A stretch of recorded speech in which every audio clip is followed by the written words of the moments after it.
Chào mừng mọi người quay lại với phiên bản mới nha. Rất lâu rồi cũng được khoảng một thời gian chúng ta không có clip Genshin nào, thì bây giờ đã up đi phiên bản mới rồi thì cái gì tới thì cũng tới nha. Nè, đầu tiên mình đánh test nhân vật, mình thì cũng vừa nhận quà đền bù test xong rồi, mình sẽ thử Let's light it up! cái thử đi việc coi xem Stop that! Let the có world thử collide! nghĩ là được hay không.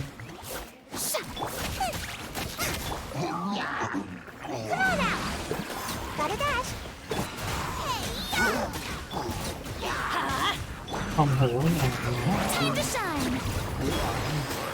Shower me with praise! Teamwork is strength! chế chưa như thế nào,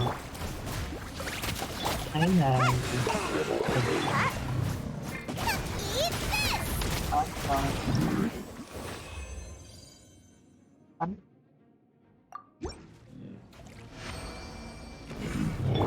ta sẽ xem thật. Ah, À, hay dùng yêu ấy để yoo-hoo! Ah, quy đừng nó to hơn. let the world collide! Thử xem nhé, sẽ đọc yêu để test luôn.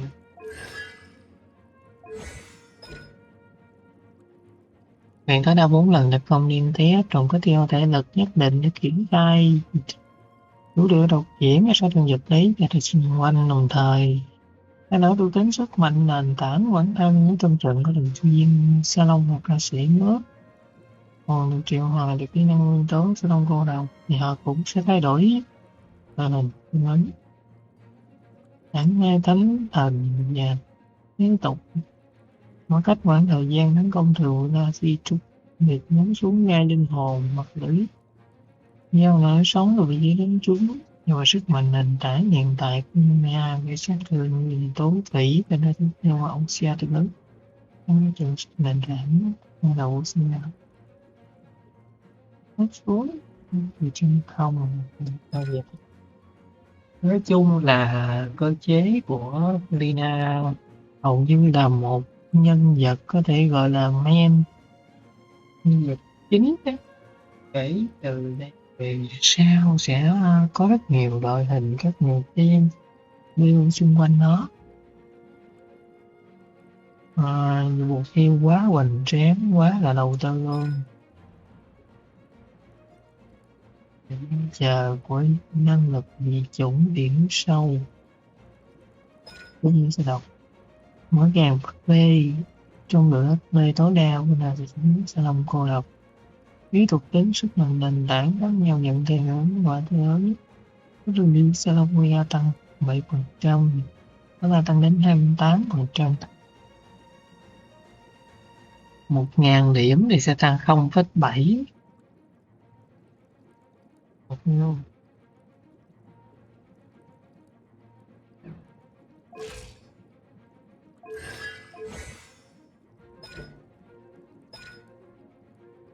Điểm thì tăng 0,7.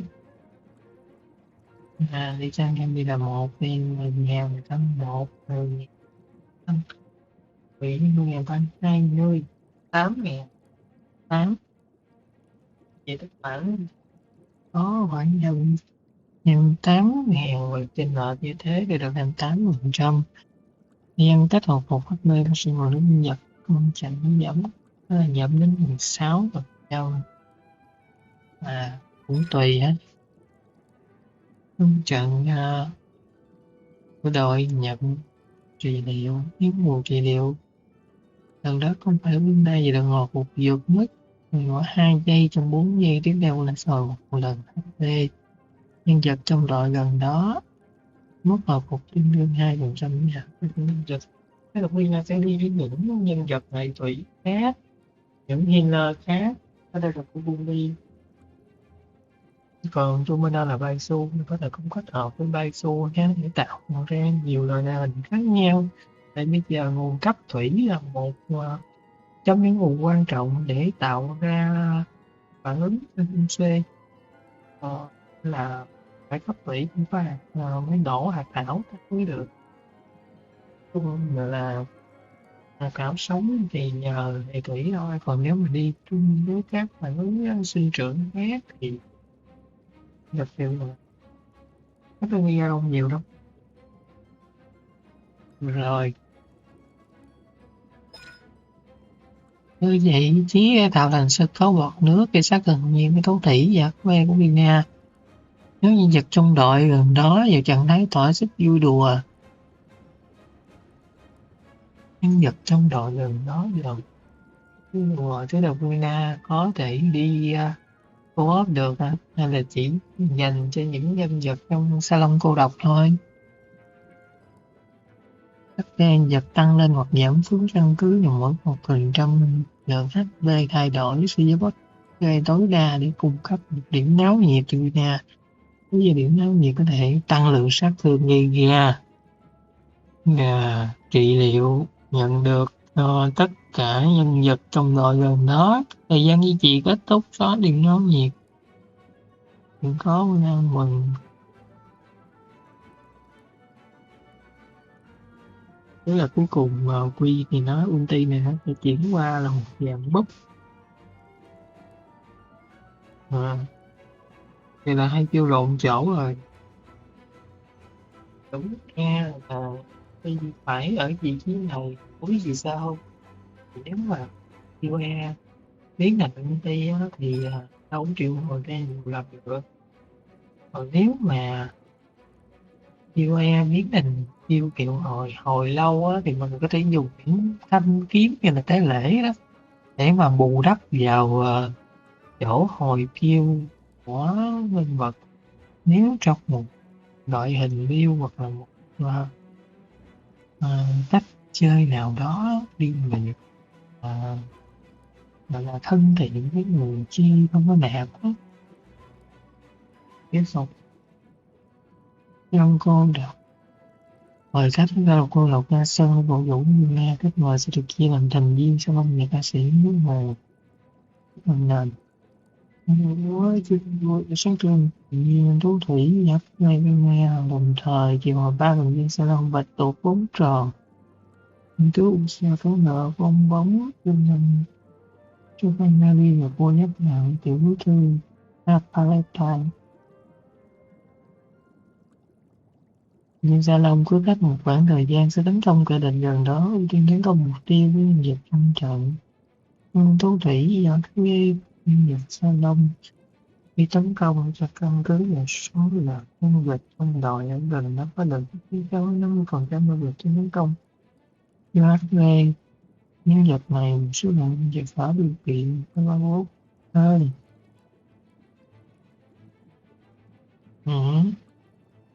Tức là trong đội cũng có Hinder, Hinder của nó thì thầy bảo như bay su vậy đó, gọi là một con huyền thủy khác. Còn nếu mà người nhân vật này thì có thể đi dưới đây lên để tạo cái cảm biến điện cảm liên tục, cũng là một cách hay. Ca sĩ nước nguồn các khoảng thời gian sau là một HP nhân vật trong trận xung quanh vào với hàng HP.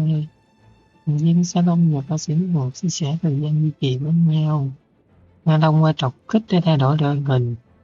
Kế thừa thời gian duy trì còn lại trong thời gian thành viên salon xử lý vận động đạt để di chuyển trên mặt nước. Cô đọc với Nga luôn có thành viên cố định ghé thăm.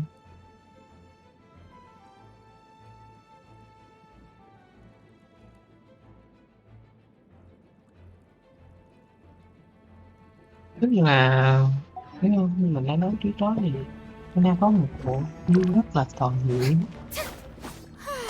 có thể chơi theo cách nào cũng được hết. Đó rất là ghê gớm.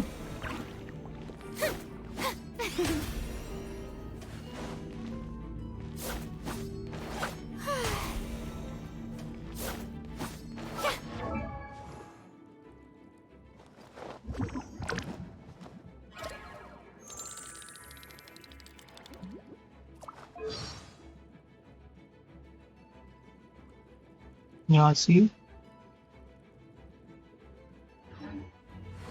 Đấy, rồi thì nếu như giật này là xong mình cũng ok thôi không đánh nữa. Đấy, một kêu quá là bá đạo, quá là đầu tư. Một nhân vật như là ông nội ông cha người ta vậy đó. Rồi chúng ta đi coi vài lần thử xem nhé, có ra là không.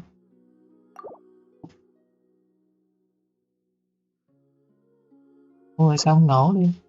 À 60 đúng rồi.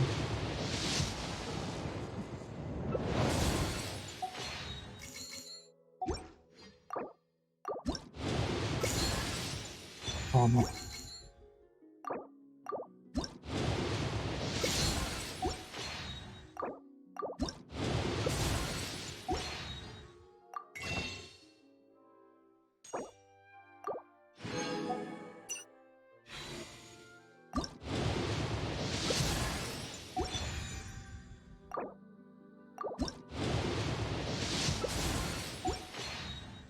rồi lần thời chưa có thì lấy tất nhiên là trứng nguyên em rồi.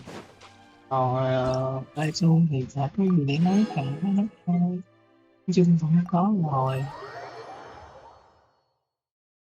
Còn trứng cũng có.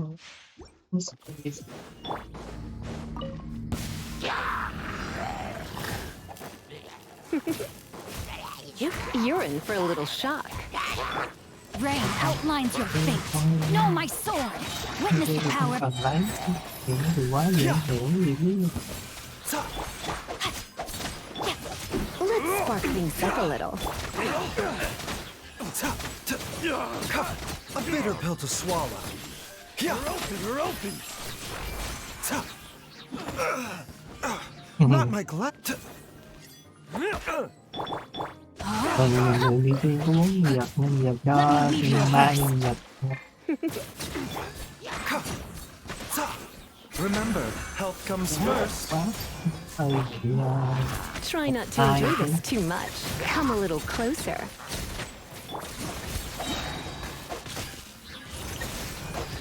Know my sword. Witness the power of quay. Ridiculous seed. Taking a turn for the better. You're in for a little shock. Hết rồi. Cái này thì cũng không có gì lắm. Những nhân vật đã từng đã qua, nhân vật đã cũ rồi. Đó là làm thế. Giờ thì bỏ qua phần vụ gì đó đi ha. Vụ gì đó đi ha. Thật tiếng rồi mình nói rất là dễ thương. Thì chúng ta sẽ đi mở map trước nha. Rồi xem rồi sau đó nó sẽ thử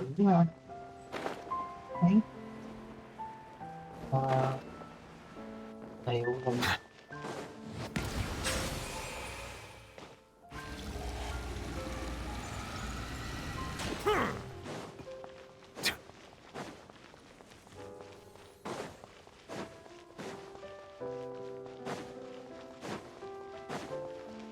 lần trước thì khúc này không thấy á, có thì vẫn còn muốn là đó phần đây nè.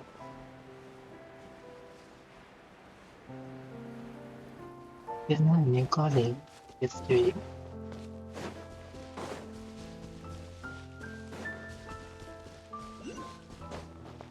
Ngày hôm nay thì chỉ bắt đầu ở hết các máu cần xếp sơ lượng thôi nhé. Do hôm nay cũng không có tâm trạng.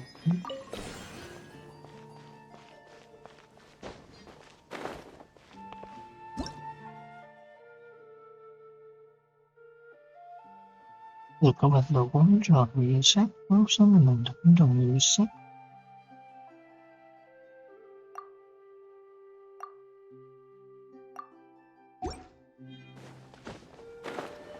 Và mình cũng chưa biết cái này để làm gì luôn. Trời, chưa gì mà nó phải mở mobile lab lên để đánh dấu rồi.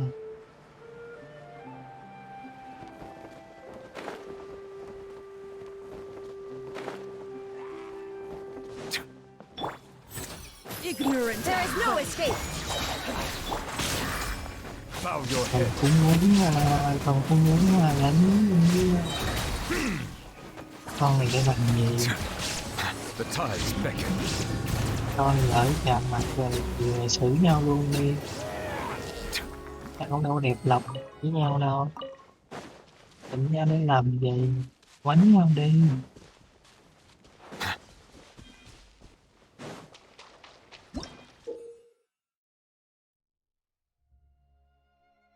Ông em cần được kích hoạt hoặc là sống từ một xương tăng dở sẽ làm hoài đây cho nó biến được cầu.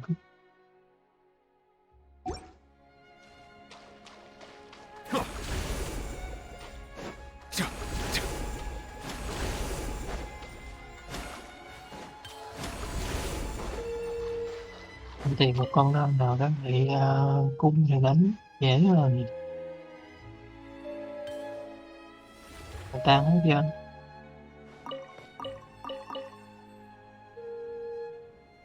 Rồi quan khác.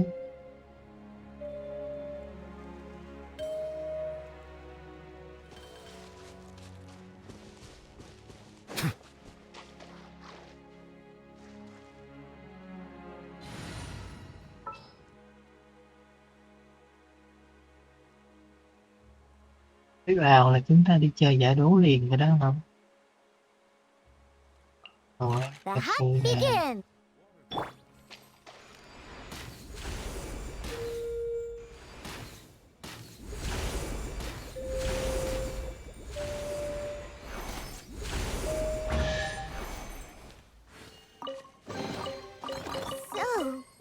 So không glittery. tóc luôn. Almost controlling urge to pounce.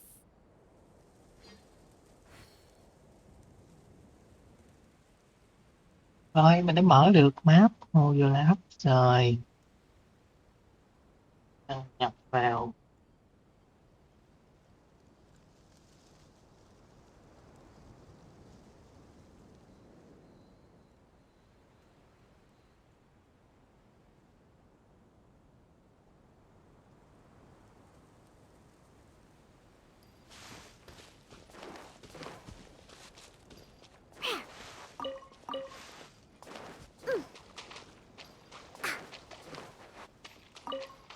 Ha, I'm here.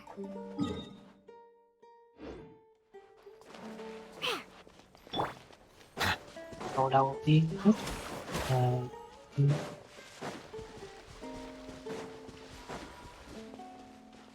đủ cho chính người khác sao?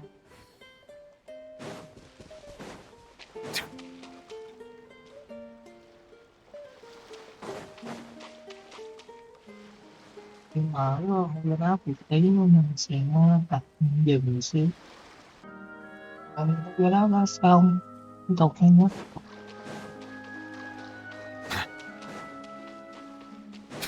Hôm nay mình vừa test một trò game mới. Đó là Thật.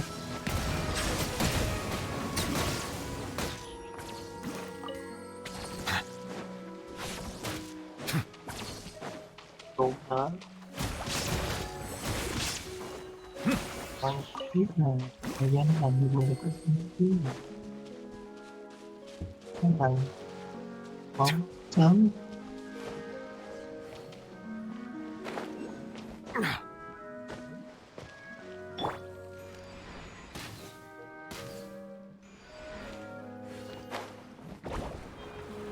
Oh. Ha.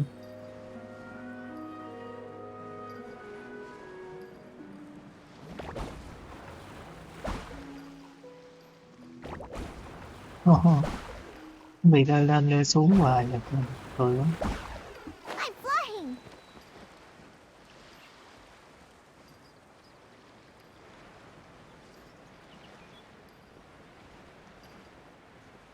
Ta vẫn ngủ là trụ tê tê xíu.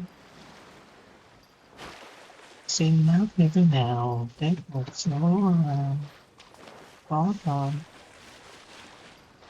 Đây là nó cũng thường các cái quy trình thường ngày đó.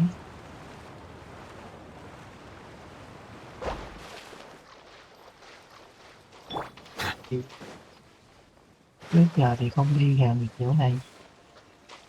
Vụ thì mình thấy ai cũng giống ai, mình trải nghiệm như hết. Có người có thể là sở thích khác, tùy từng người. Mình cho nó bay qua bên kia luôn rồi nó bay qua đi. Rồi thôi, nó không chơi đâu quá mình đã lục ngày rồi.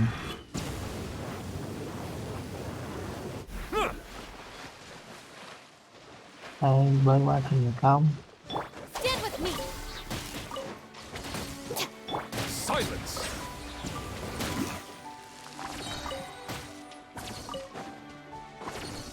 Đối với ta có Nautilus là một nhân vật rất là mạnh, có thể đẩy ép.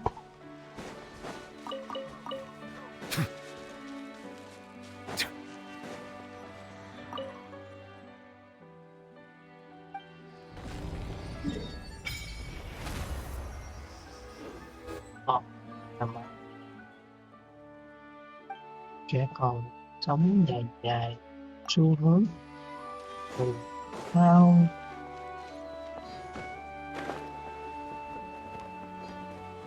Bản tiếp theo còn cái nhân vật nhất ở em thì không một cái lần đầu tiên như thế này, hy vọng là nó cần có phèn như là phiên bản ở Sumeru và Inazuma. Inazuma thì chúng ta nói là có lý do là không đủ thời gian các kiểu, thì Water comes in many flavors to the discerning palate. cốt truyện nó Mondstadt's không water được is crisp and pure, gọi là while chi water tiết from á, hoặc Liyue là has an nó enduring hơi gượng aftertaste. gạo In các kiểu. Inazuma, the water Thì possesses a depth of flavor unlike đối với any other. Sumeru chúng ta có Sumeru's water, mặc meanwhile, dù là has a đã rich có and thời complex gian rất flavor là profile, dài để but it must be savored patiently to test fully để tạo appreciate phiên it. bản thứ, nhưng Sumeru nó lại trở thành một cái bom xịt đối với mình, tại vì đưa mình cái gọi là cái này, cái khái niệm cái khái niệm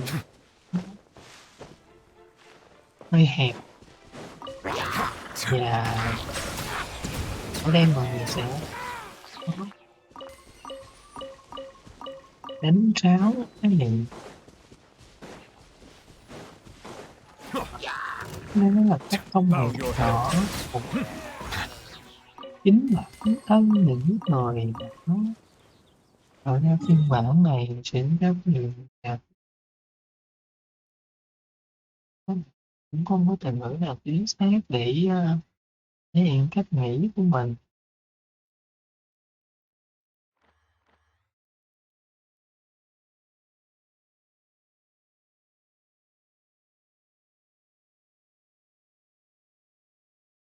Khác thì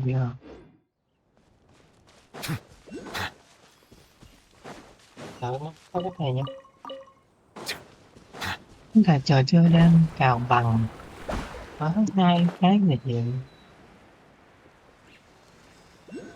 mặc dù nói là chỉ trên nhau có vài chữ thôi, nhưng mà bạn thấy nó rất là xa, là cái niệm trí tuệ của Phật giáo và những tôn giáo khác, ví dụ như Ấn giáo và những tôn giáo trước đó, chỉ ngoài khai sáng với khái niệm là trí tuệ, trí tuệ hay kiến thức của hiện đại, nên có khái niệm ở đầu phiên bản kia luôn rất là nhẩm nhí, là các nhà hiền triết vào rừng thiền định để có được trí tuệ.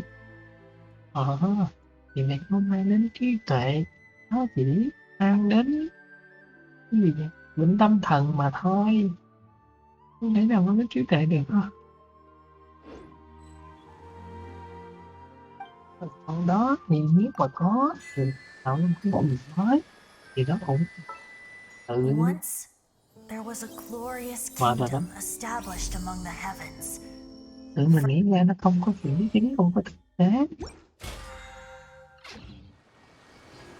Đó cũng là chuyện là tự suy diễn mà thôi, nó không phải là qua tiếng nghiệm, qua chứng minh thứ. Đây cũng chấp nhận cái chuyện đó. Là luôn nó sẽ lạc lõng giữa hai cái niềm trí tuệ và trí tuệ đó. Nhưng cuối cùng nay ra thì giống như Phật tổ vậy. Nhân vật qua đây thơ giống như đường tăng, một thế giới của trí tuệ nhưng nó rất là phèn. Đó là đi đào thích máy móc thiết bị vua phong thêm vậy thì có trí tuệ ở đâu, tri thức ở đâu. Cả câu chuyện nó làm bật lên một vấn đề tri thức của cho nghe luôn. Trừ có một thứ duy nhất tạo nên được cái gì đó về tri thức, nó cảm cứ Natasha một thiết bị như là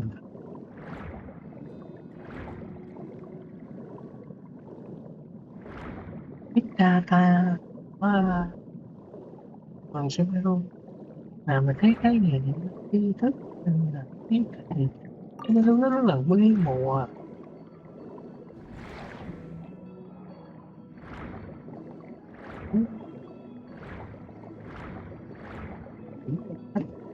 Sâu xa là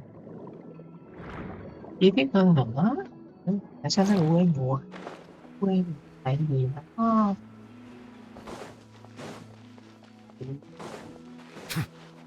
đổi thời rồi. Cái gì có là cái gì về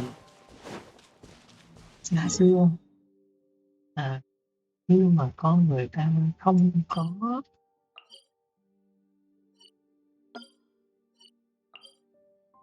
công cụ để mà kiểm chứng thông tin hay là kiểm chứng những suy luận của bản thân thì có thể người dùng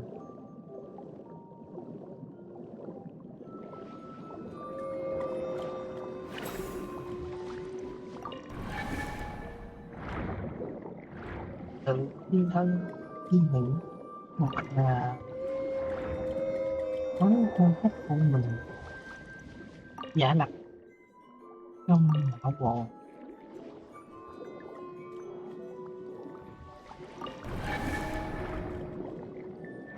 Nó lập não bộ về tình huống là cái kinh nghiệm kiến thức của mình xem là có đúng hay là không.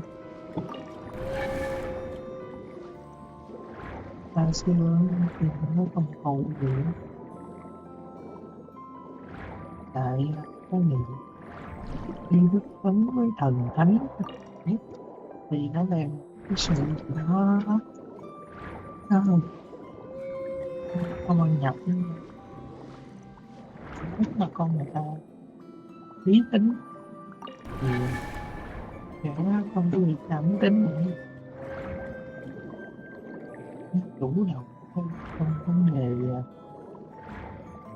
tư duy hay là biện chứng chứ không thể gọi là con nói là đó là thần linh tạo ra cái những vấn đề mình không hiểu để đắp lý. Con người lý tính thì sẽ không tồn tại của một cái chi tiết theo việc càng cái rất là không có giáo gì cùng tồn tại song song với thần. Lấy nhà không biết Khi kết khó hay khi kết mọi liền có thể tiếp cận được được nhiều vai trò của thần nó sẽ bị Settle suy down. yếu. Bạn có thấy những điều câu chuyện There is no escape. tình tiết thông cảm như là đôi anh Think you can bully me? Silence. khi trong buồn rồi biết nhau anh biết rất trên xe nhiều Shine down. thường cái đặt tiền vào Diana special! tầm I'll settle this! tầm thuốc con Be sanctified. xử cuộc sống và kinh chết rồi và của thần Settle không down. có ý nghĩa nữa và nó bị Việt Nam Stand with thì me! Pew pew! yêu là Shake and stir! Now you shall perish.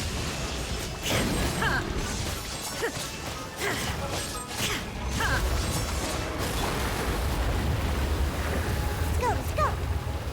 Look at you, Spoontail! Dissipate! Lightning terrified!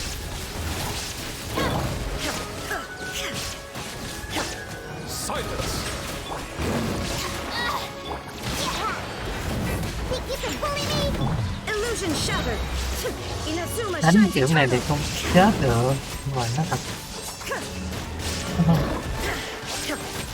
Stand with me! không có chết được. And having your drink out of my way! Gia đình của mình đánh đập một bộ nông tối còn hoàng thì đang thờ với các thương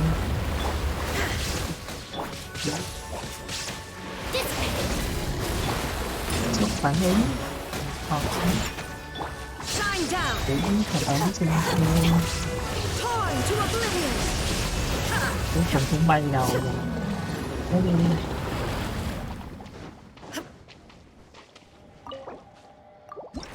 rồi lần sau đánh con quái này thì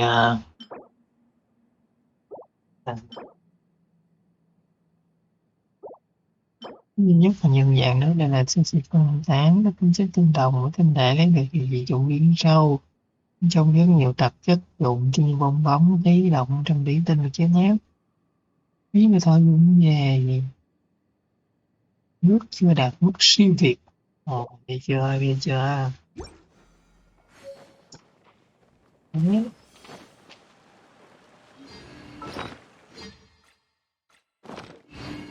Thì có phải liệu đâu đi đây không mình không biết nha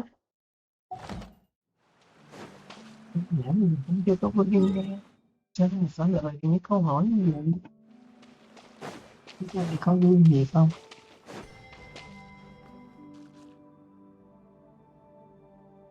để xem em audio lab thì chúng ta có vui gì ở đây hay là không trời ơi mình đang nói gì vậy tôi ngon thôi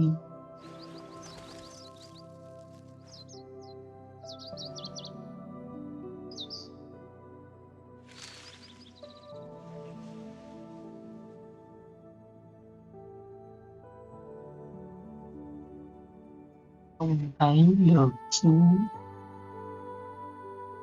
chết rồi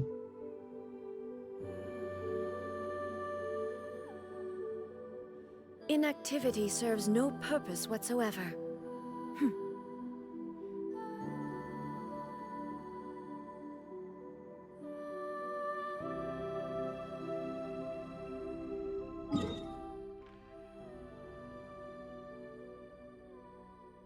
Chú xuyên con rồng ở đây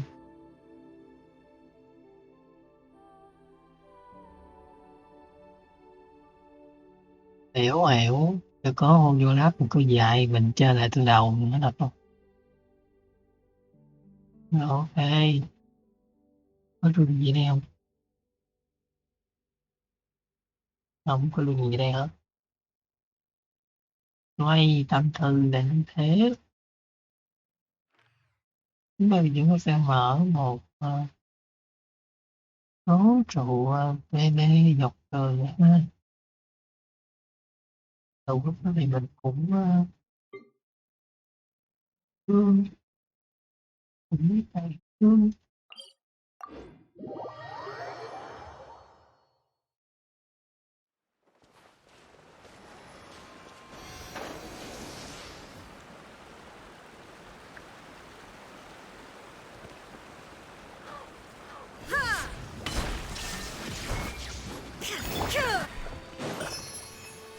Một chỉ thanh long với con sò và hai dấu này rất là ấn tượng luôn. Đây thì có dàn nhạc nước mà. Stand with me. Silence.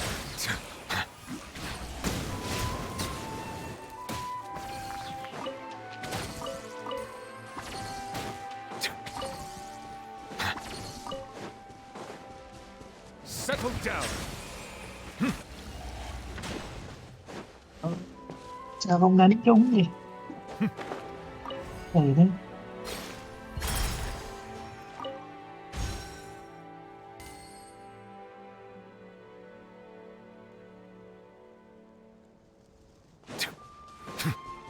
Nước luôn không?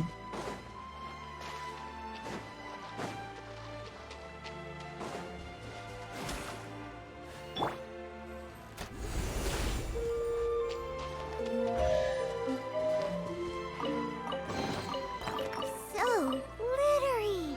Must control urge to pounce. Theo cách chơi của mình từ trước đến nay đấy thì quy luật là đã có xuất hiện trước mặt thì mình sẽ đập nó chết hết, mặc dù nguyên liệu của nó mình đã có hay là chưa. Terrified. Look at you. Put it down. Think you can bully me? Để nó xuất hiện trước mặt mình thì Silence. chết.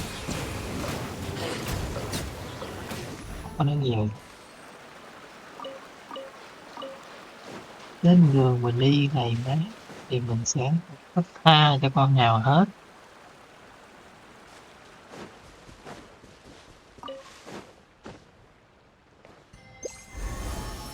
dù là con đó trước giờ chúng ta có đánh hay là chưa có đánh nhiều được không. There is no escape. Shake it and stir. Kết cục nó chỉ có một mà thôi.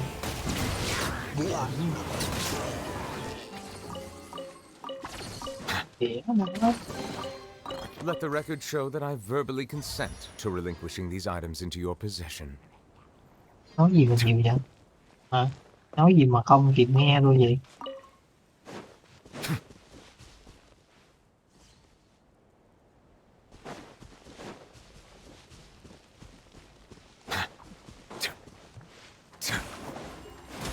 Sao vậy? Shine down. Bow your head.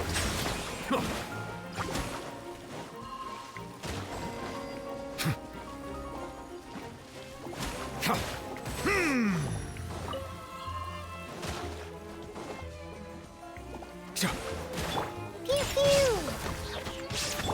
Illusion shattered. I'll settle this. Nghĩ gì đó sao mở là được.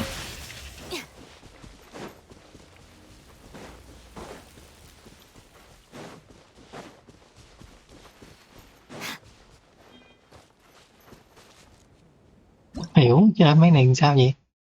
Hoa thủy tinh nhà đài thủy tinh nổi hợp thể quán vật thực vật có đặc tính kỳ lạ chịu ảnh hưởng sức mạnh vật tuột sò phóng sòn vì sát cây cây một khoảng thời gian rồi toàn trái tim nổi cây nó sẽ xuất hiện.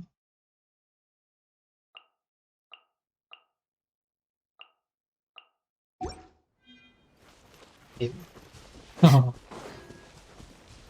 Biết là những cái này thì phải có con mạch tuột thì chúng ta mới có cuộc chơi được, không có con mạch tuột là không chơi được.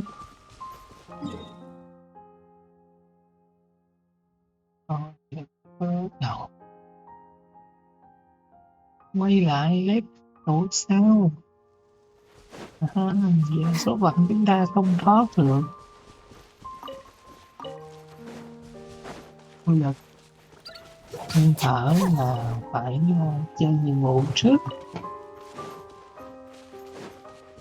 Rồi, vì số phận đã đưa đẩy như vậy, chúng ta không có còn cách nào khác là phải đi về làm hướng dẫn lấy bạch tuộc.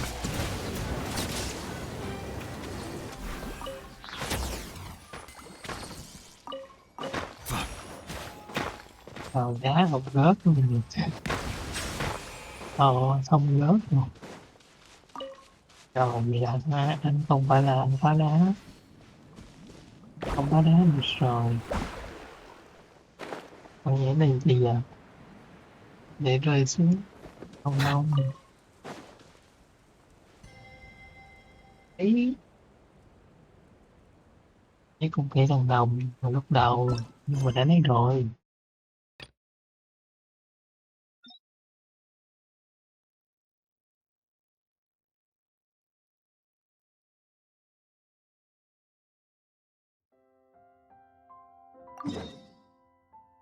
Thôi chúng ta ra tù trước đi ha, còn những việc khác rồi tính sau. Đúng sao thì cái này cũng là kết thúc một cái giai đoạn gì đó đó. Cuộc đời sống tăm tối vũng tù, cơm miễn phí các thứ.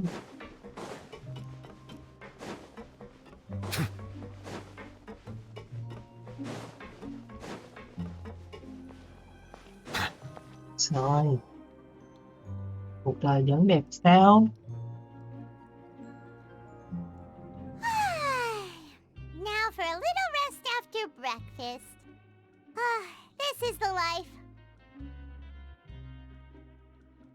Nhìn lấy cái nhiệm vụ này thì mình có cái suy nghĩ rất là chán. Cái map này nhìn như Wait a nhau. sec. Isn't something important supposed to happen today? Oh, today's our big day! We're supposed to leave the Fortress of Mirapede! Come on, we've got to go complete the release procedures now!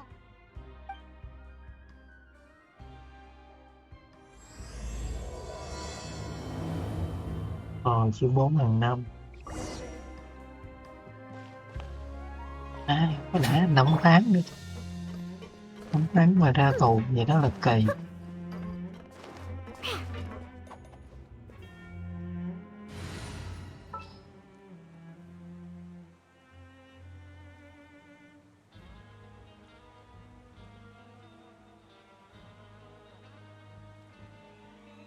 Anh la được rồi.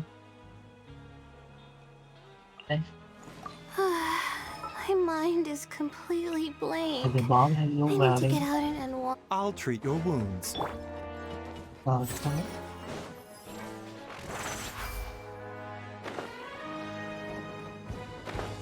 Vì gì mà nắm một con nước kia hề thủy và cũng một có kia hề thủy thì có thể có con ngọc tài được không? Vẫn còn không biết về phản ứng.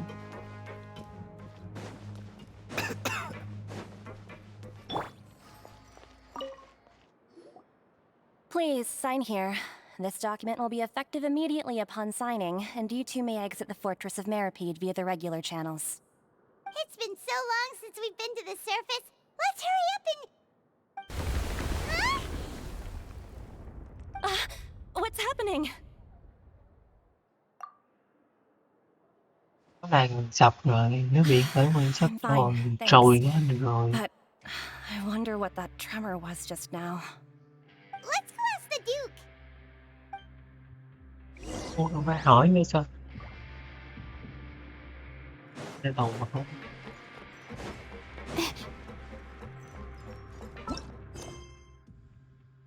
Thần, mình phải làm nhiệm vụ thế giới trước. Nó nhủ qua thần trước. Không thể hiểu được không? Nhiệm vụ thần trước thì sẽ đúng hơn. Trục thời gian. Rồi cô đi ra nào phải chào má của mình luôn. Your Grace? Ah, good Mở to thì see you lên. two. Is there something you wish to see me about? Yeah, what was with that earthquake just now? Ah, that. The tremor didn't originate from the seafloor. In fact, it seems it came from the surface. Over the years of serving as the warden here, I've developed a sense for distinguishing between what occurs on the surface and what occurs underwater. Besides, the seal that Monsieur Neuvillette set in place won't fail so easily.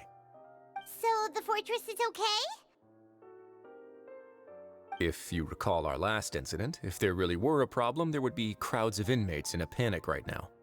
Huh, you've got a point. Okay, seems we need to get back up to the surface and ask about what happened. By the way, do you know what day it is today? I believe today is this month's pipe cleaning day. Wait, seriously? Ah, yes. Have you completed your release papers? Yep. It's you two. Are you leaving now? That's right! Today is our last day in prison! But now that Paimon says that, it doesn't feel like we were confined here. It's actually been pretty nice. Cảm thấy bị ở tù. Đúng là có nói né như thế nào thì cũng mới nói ra những cái từ đó. Bị ở tù. Cười quá. Oh yeah, Paimon feels fond of this place now. Then be sure to come back and visit. I'll miss you. If you've signed the release papers, then you're free to go. The guards will escort you out. You're not going to see us off? Dâu I đầu knew you'd tiên. ask. All right, sure. Let's go. Well, you actually agreed. No worries, you must be busy. Paimon was just joking. Ah, so you do have a polite side, I see. After being down here for so long, I imagine you must feel like you're lacking companionship. Shall I come along too?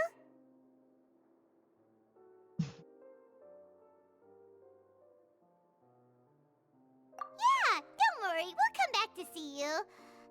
Paimon really likes the cafeteria here. The chefs sure do know how to make good grub. I hope you won't be here as convicts the next time I see you. We'll do our best to stay out of trouble. Well, it seems our work in the Fortress of Mirapede is finished. That's the end of another chapter in our journey. And since Neuvillette was the one who asked us to come here, we should probably go report to him now. Next up, the Palais Mermonia. You're going to see Monsieur Neuvillette? Please pass on our kind regards. I'm sure just your regards will do, no? I believe it would be the polite thing to do. You're right. I've heard the Palais has been terribly busy these days. Tell him that I hope he hasn't been overwhelmed by the recent string of troubles.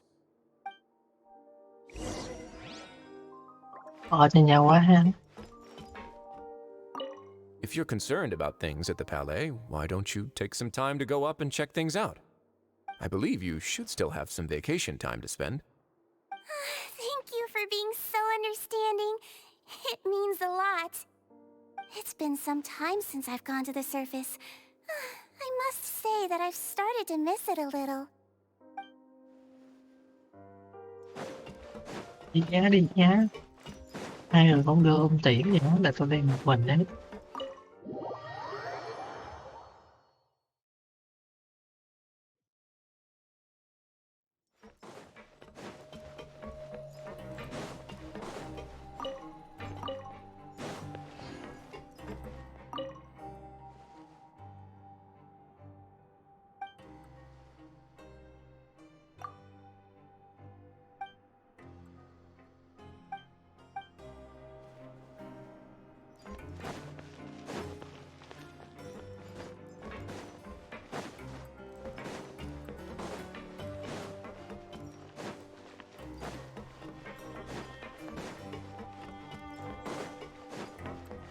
Thực ra thì đây cũng không phải là vấn đề gì bắt buộc quá, nhưng mà khi nào thế nào thì anh ra lại như thế. Đây là một lời nghiêm túc với mình hết.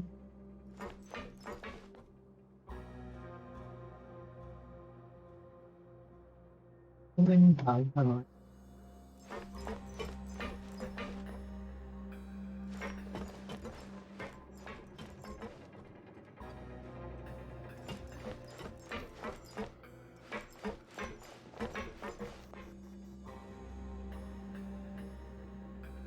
mới xuống đúng không? Công nhận là em cũng rất chi tiết á. Đoạn đường thang từ trên kia xuống cũng rất là dài.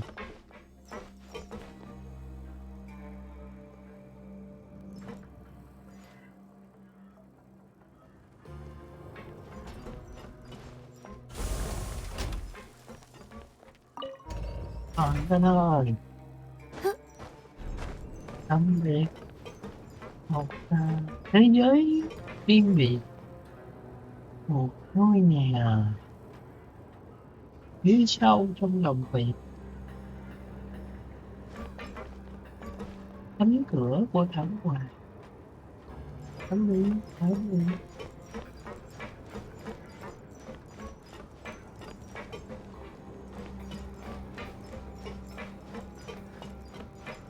Cái đó thương của bạn cũng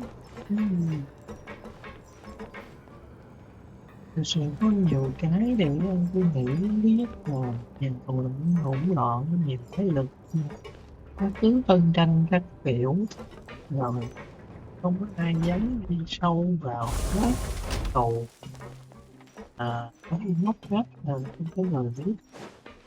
Nhưng hồng thì có chuyện không một nhà tù là nhà có một thế giới lo liệu và có lực lượng riêng độc lập hoàn toàn với mình trên cách thể hiện rất là hay. The night is cold.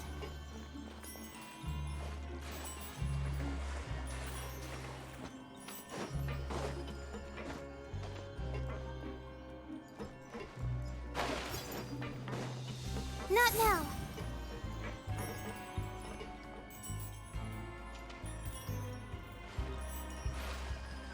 Sau khi băng mà đi xuống nước thì nó lại không đóng băng, giảm nước hết.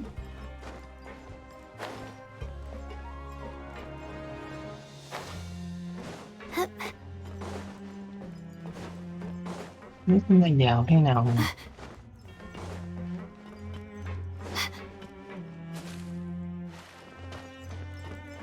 Rồi, chỉ tới đây thôi, không có đường thoát ra thật sự, nên thôi tạm biệt nhé. Xem như là mình cũng đã hết tình hết nghĩa rồi. Đó. Thôi, chúng ta chuyện thôi.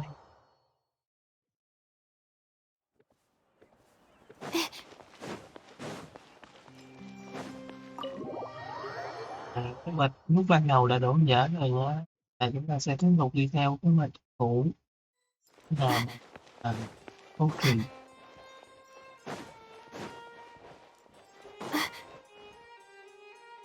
The Palais Mermonia sure is buzzing with activity today. Halt! Huh? Oh, it's you two. Apologies. Monsieur Neuvillette did say you'd be welcome at any time. Excuse me, would you mind helping me take a look at this report? I'll be right there. Sorry, I've got my hands full here. You can see yourselves in. Everyone's so busy. Seems a lot has been happening.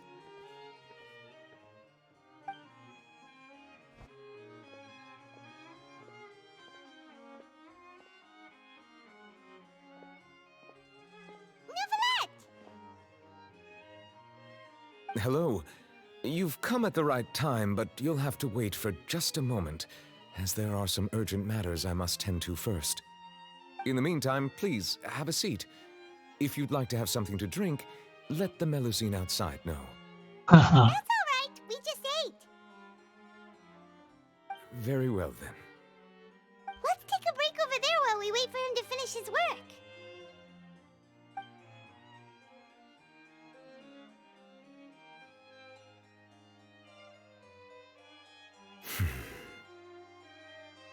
All right. That should wrap things up for now. Are you done with your work? Yes, sorry to keep you waiting.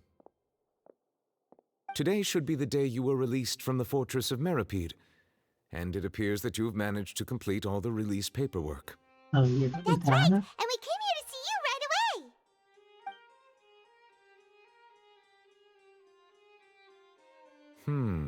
A massive whale. Do you have any idea what that might be? Judging from your description, that cannot have occurred in any ordinary waters, but rather something like the primordial sea. A whale of that size and shape cannot usually be found in the waters of Tevat. Therefore, we can only assume that Child is presently immersed in primordial seawater. Immersed in primordial seawater? But how? And is he okay? Đấy. Most people wouldn't be capable of entering in the first place. I'm not completely sure how he could have gotten there myself. Yes? What is it? Ah, right! Paimon felt it too! We asked the Duke and he said it wasn't from underwater, so we figured you might know something about it. It turns out that I have just received a report about this particular matter. In fact, that's exactly what I was busy with a moment ago. The source of the tremor was here on the surface near Poisson. After the shaking stopped, the water levels in the Poisson area rose at an alarming rate. The water levels rose? Oh no! What about all the people there? Fortunately, the water levels only rose for a short period of time and have already returned to normal now. However, I still have a bad feeling about the whole phenomenon. If the change in water levels is connected with the leaking primordial seawater, then the situation in Poisson may be much worse than it appears. Navia should be in Poisson, right? We need to go check on her! I would also like to go there as soon as possible, but I'm afraid I can't leave just yet. We must immediately formulate disaster prevention plans for the surrounding coastal areas to avoid potential catastrophes. I'll have to ask you two to go to Poisson first. I'll meet you there to check on the situation once I've finished things here. There's no time to lose! Let's get going! Please be careful.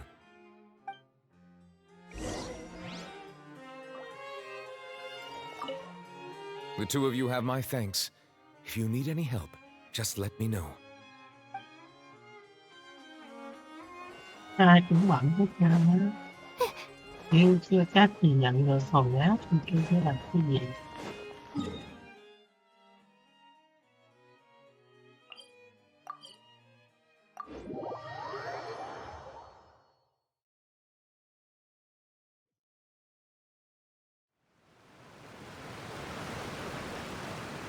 Oh no! What happened here?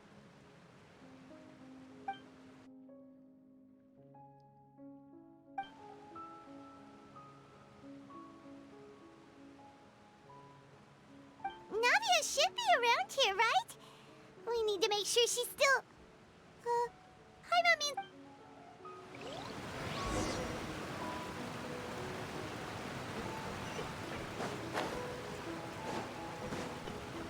Chứ thế thì nó cũng tàn tạ vậy thôi. Nó cũng không có tốt đẹp.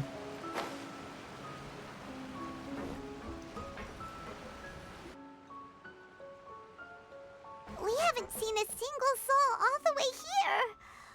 Oh, this is getting scary. What will I ever do now? Look, there's someone on the roof over there. Just stay put! We're coming up! Watch your balance! All right, just hurry.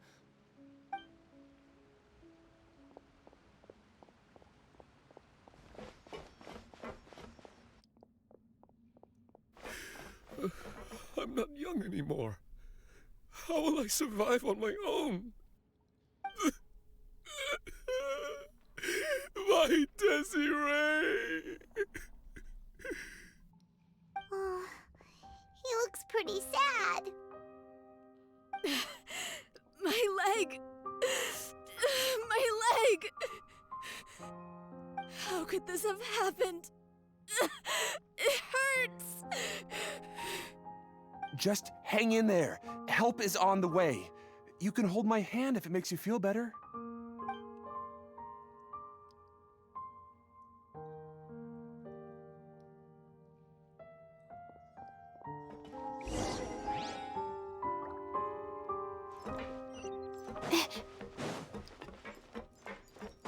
Thích xong chạm ra và sẽ có biết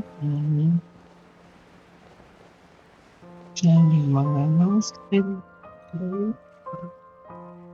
Oh, it's Navia. She's over there. Hey, Navia, are you okay? chưa chết mà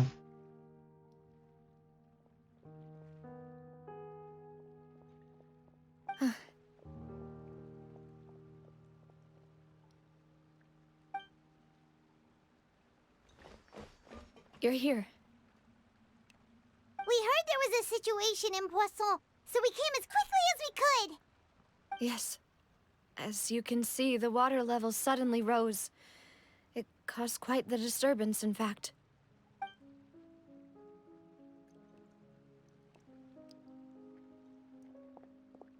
Demoiselle! There was a wounded resident next to a building southeast of here. We've already transported him to safety, but we've run out of medical supplies. He's wounded? How badly? He fell, so it's probably a broken leg. He's pretty shaken up. When the water level rose, he desperately climbed up to the roof. Once the water receded and he saw the ground, he became terrified and eventually... He jumped down then. Find the leader of Squad 1 and tell him to take the wounded resident to see a doctor. He should know where to go. Understood. I'll take over his search and rescue mission in the meantime. All right, you'll be in charge.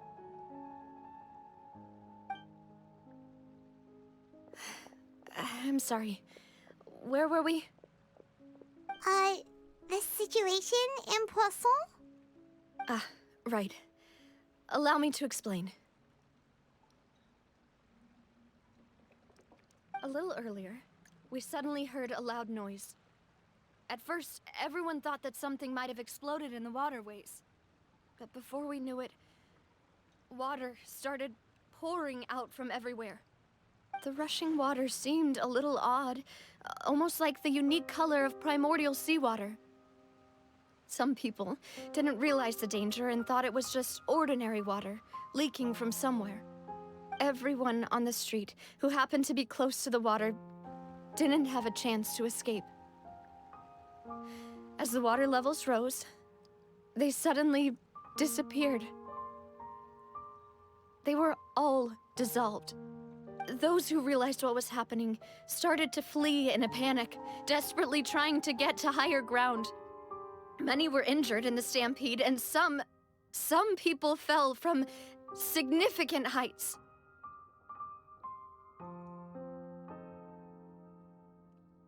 Gì đáp thế The Spina di Rosula initiated rescue operations as quickly as possible, but there have been a lot of casualties.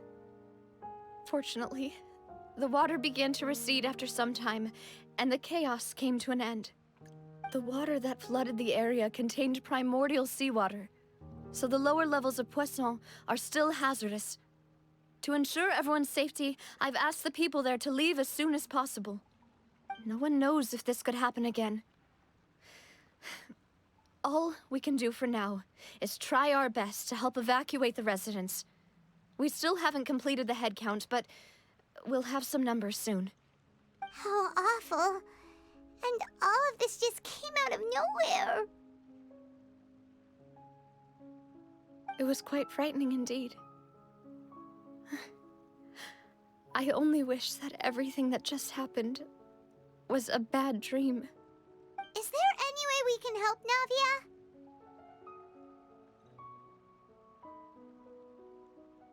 Thank you for being so willing to help in a moment of crisis like this. You don't know how much it means to me. I really can't express how grateful I am. Don't say that, Navia. That's what friends are for. Demoiselle! We've got a situation here! I'll be right there. Sorry, I need to go for now. And off she goes. Seems it might be a while before she can take a break.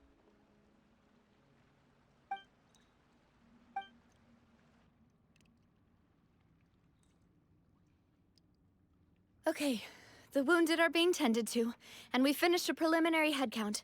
More support has just arrived, so I suppose I finally have a moment to focus on my own matters. Of course, we should remain ready for anything, and continue doing our best to rescue others. I'll be sure to have everyone at the Spina di Rosula ready to render assistance. Traveler, Paimon, would you two accompany me to my father's grave for a moment? Huh? Right now? Thank you.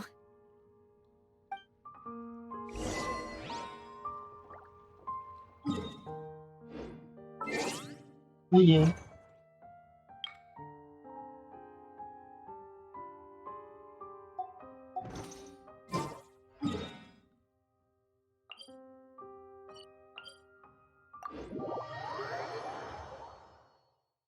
Bạn nhớ chúng ta mặc niệm xong rồi sẽ kết thúc video.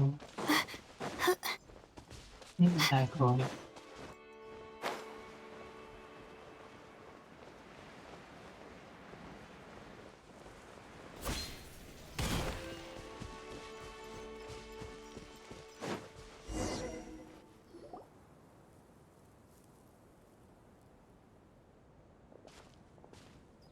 Not a lot of people here, huh? Well, given the time of day and the whole situation in Poisson, Paimon doesn't think there'd be a ton of people here visiting graves. Right. That's how things are now. The living are so exhausted that they've no strength to spare any words for the dead. Navia?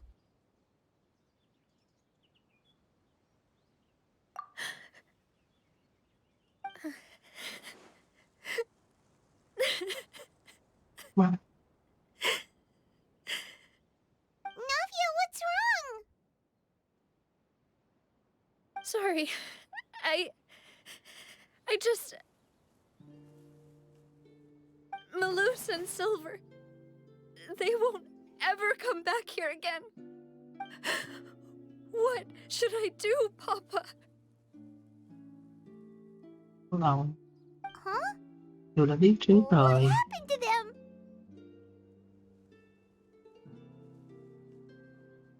Everyone agreed on the rescue plan, but still... I was the one who initiated it. They were helping evacuate the residents, but they couldn't leave in time. And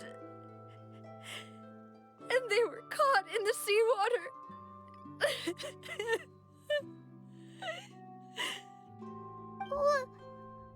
What should we do? I've known them for so long. And I know they weren't afraid. But I could at least hold a funeral for my father. And I know where he rests.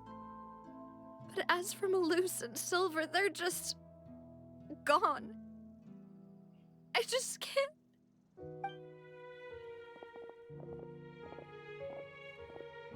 Everything looks so clean after it rains.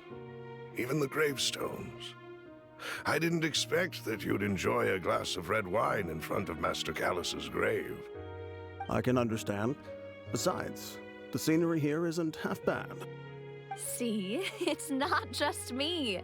I always want to bring something when I visit Papa. Perhaps we might even have a picnic. He wouldn't be angry, would he? Ah, how could Master ever be upset with you, demoiselle? Yet the cemetery is the home of those who have passed, is it not? Everyone ends up here sooner or later, no matter who you are. Buying yourself a plot in advance, are you? No need yet. But when I do, I hope you'll let me be buried beside Master Callus, demoiselle. Hey, stop joking around. I'm quite serious. That way, it will save us both the trip to see each other whenever you visit your father's grave. That makes sense. In that case, could I be buried on his other side? After all, besides you, demoiselle, the two of us could certainly be considered Master's closest companions, no? Personally, I believe we fill those shoes just fine. Why are you bringing this up all of a sudden? Seriously. All right. I'll remember your requests. But I'd really prefer not to talk about this stuff. And what do you mean by saving me a trip? I'd make the journey even if I had to visit you two somewhere else. I'd promised to let them rest in peace here. But here I am breaking that promise. I'm sorry for letting you see me in a mess like this. I don't usually cry, really. Paimon doesn't know how to help you feel better. But, well, she understands how you feel. I had always thought I could make my wishes come true. But now that I think about it, that never solely relied on me. Many things can only be accomplished with someone else's help. Malus and Silver have helped me so much. But by contrast, I could do nothing for them. I'm so sorry. You can spend as much time as you need here, Navia. We'll stay with you. Ít nhất nhân vật chính không thể bị nước biển bởi vì hòa tan được. Thank you. Right now, you don't know how much that means. By the way, you can have a look at this. It's a list of victims from the incident that took place here. Obena, Khan, Burnett, Giverny, Francine, Karina, Daisy Ray, Joinville, Julianne, Esson, as well as Malus and Silver. So, everyone else is safe. But still... It's okay. I know what you're thinking. And you're right. We lost Malus and Silver. But we were able to save more than we anticipated. The overall outcome indicates that the cost was worth it. Right! Don't think that way, Navia.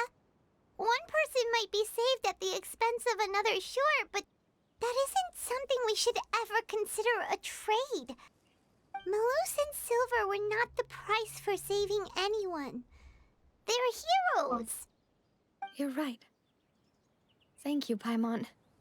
What you said just now was pretty amazing, actually. I'll remember your words. Oh, really? Seems you've become more eloquent in the time since we last met.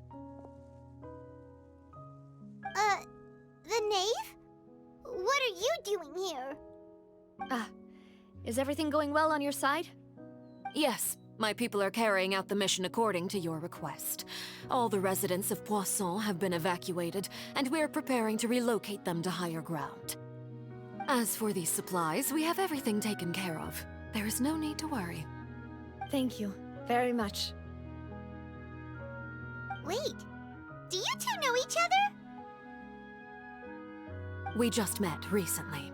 Right, Miss Navia? Usually, I would call this a coincidental encounter. But that doesn't quite fit this time. Besides, it never even crossed my mind that a Fatui Harbinger would come looking for me. Thanks to the Knave, Spina di Rosula received generous support from the Fatui, which allowed us to complete the rescue and evacuation work so quickly. Mutual aid is essential to fostering positive developments. We were already in the area, in any case, so it was nothing. That said, I must say that you're a lot sharper than you let on. I'm sure you understand what I mean. I apologize for all the ways in which I tested you previously. We've never worked with a Fatui before, and it's extremely important for us to know who we're working with. My subordinates have reported that Fatui soldiers have been observing water levels and taking head counts in various locations. I hear that they've also prepared a large amount of emergency supplies. I'm quite surprised. This is nothing to brag about, nor do I intend to.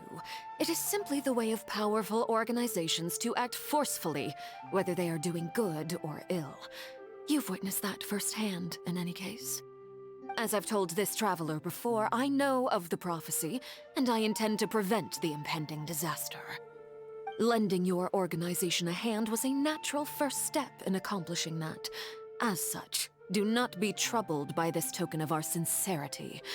Perhaps one day, you'll also be able to help me in the same way. Without your help, there would have been many more casualties. I won't forget your kindness. Furthermore, I sincerely regret what happened to Malus and Silver. I only wish that my people could have arrived a little earlier to prevent this from happening. Don't say that. You and your subordinates did everything you could. As Paimon said, Malus and Silver didn't choose to sacrifice themselves for any specific person. And they weren't the price paid for other salvation. They chose to become heroes themselves. I've never liked hearing people put it that way. It's like trying to relieve pain by saying some noble-sounding words. But right now, there's nothing more suitable. They really did become heroes. You're right. I'm sorry for your loss, Miss Navia.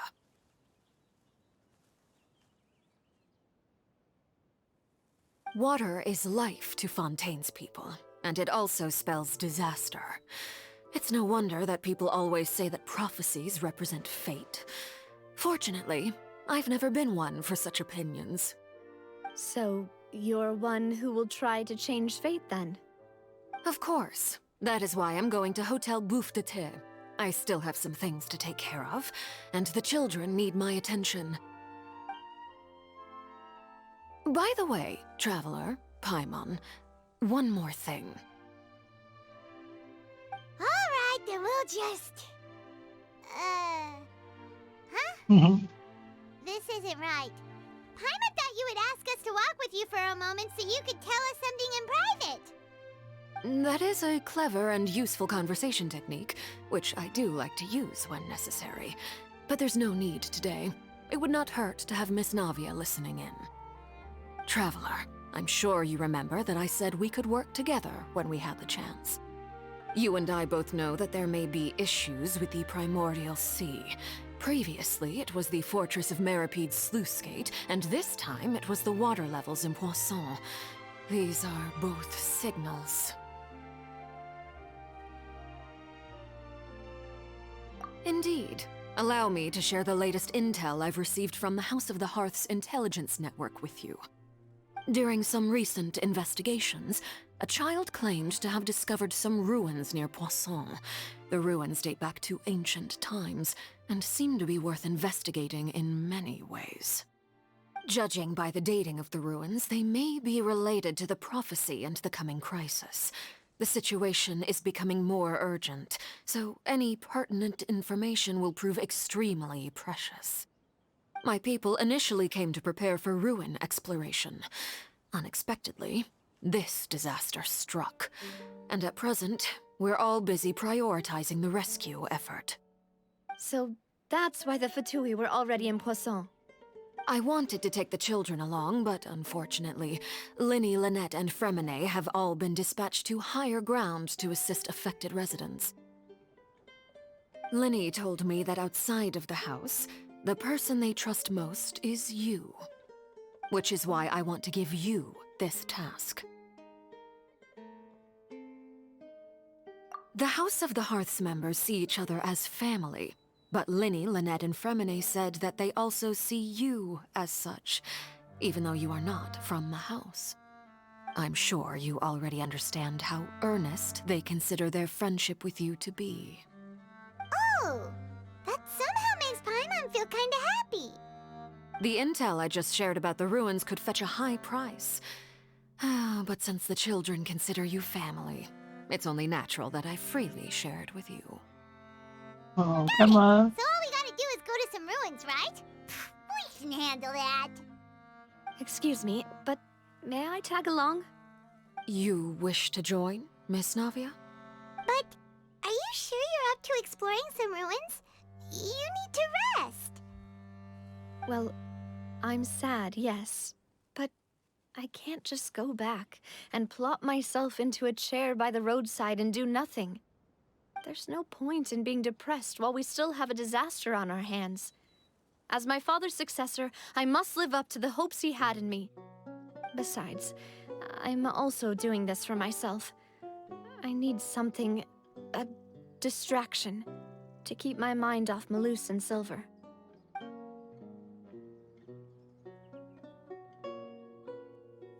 Since you put it that way, I have no objections. What do you say, traveler? All right. The ruins are to the south of Poisson. Here's the map. Okay, the three of us will handle it. Come on, let's pack up and get going.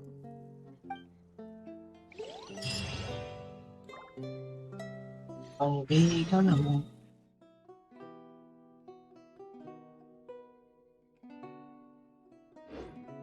hai người hai rất là có tốt đẹp này thôi cũng đã khuya rồi, tạm biệt mọi người, biết sẽ lên vào khoảng sáng mai nhé.